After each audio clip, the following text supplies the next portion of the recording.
Gentleman from Florida, Mr. Buchanan.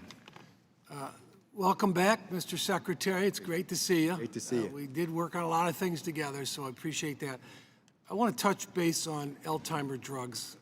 I'm in Florida. I've got the 5th oldest district in the country. So CMS decided they won't cover the new Alzheimer drugs. It just seems like every family's touched by this. To give someone an extra 6 months or a year, even though the drug's maybe not quite where it needs to be, is a big deal.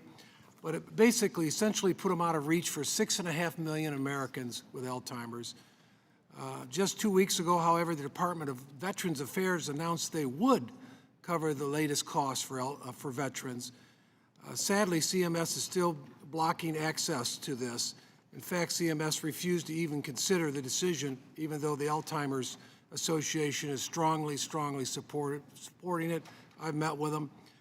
Given the VA decided to cover this drug, will you commit to working with CMS to try to reconsider that decision? Because it's devastating, I could tell you, to, I think, a lot of people across the country, but especially in Florida. Congressman, there's nothing you said that I don't agree with. There isn't probably a one of us who hasn't gone through the circumstance where one of our loved ones, our parent or grandparent, is going through Alzheimer's or some form of dementia. I've gone through it. My wife has gone through it. It's devastating, especially if, like us, you're the one that's providing a lot of that care. And so, and I've said this to the folks, the advocates from the Alzheimer's Association, you keep pushing. You're doing everything right.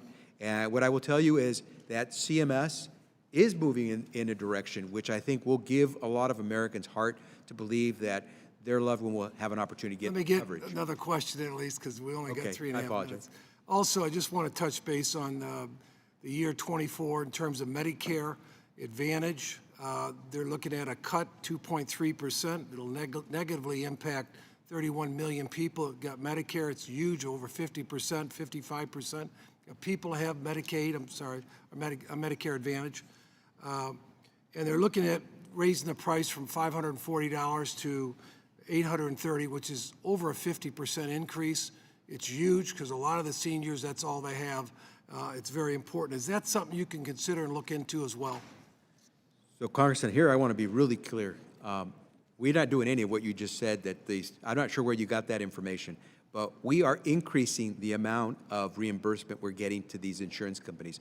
If these insurance companies are claiming that they're going to have to cut benefits, it's because they don't want to provide them, and they're more willing to take care of their profits over those I'll get services. you the information, the backup on that. Please. I led a letter with Chairman Smith, Energy and Commerce Chairwoman Rogers, and Health Subcommittee Chairman Guthrie. I'd like to submit it for the record, asking direct questions about the impact this will have on seniors and how CMS determines these rates. Without objection. Look forward to getting it. And with that, I'll yield back. Thank you. Gentleman from Texas.